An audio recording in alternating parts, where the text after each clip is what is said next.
بسم اللہ الرحمن الرحیم۔ السلام علیکم دوستو۔ حضرت سعد بن مالک رضی اللہ تعالیٰ عنہ کا واقعہ۔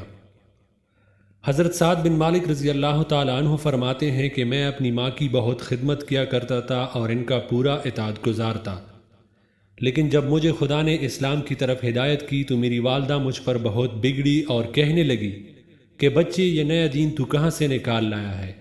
سنو، میں تمہیں حکم دیتی ہوں کہ اس دین سے دستبردار ہو جاؤ، ورنہ میں نہ کھاؤں گی نہ پیوں گی اور یوں ہی بھوکی مر جاؤں گی۔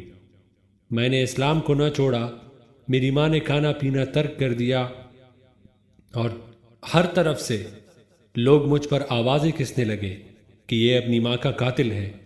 میرا دل بہت تنگ ہوا۔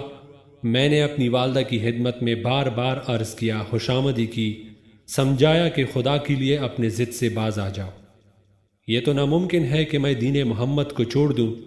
اسی بحث و تمہیز میں میری والدہ پر 3 دن کا وقفہ گزر گیا اور اس کی حالت بہت خراب ہو گئی، تو میں اس کے پاس گیا اور میں نے کہا کہ میری اچھی اماں جان، سنو، تم مجھے میری جان سے بھی زیادہ عزیز ہو، لیکن میرے دین سے زیادہ عزیز نہیں ہو۔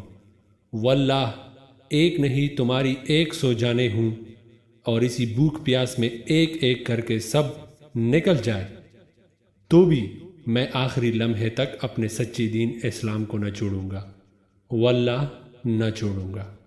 اب میری ماں مایوس ہو گئی اور کھانا پینا شروع کر دیا۔ سبحان اللہ۔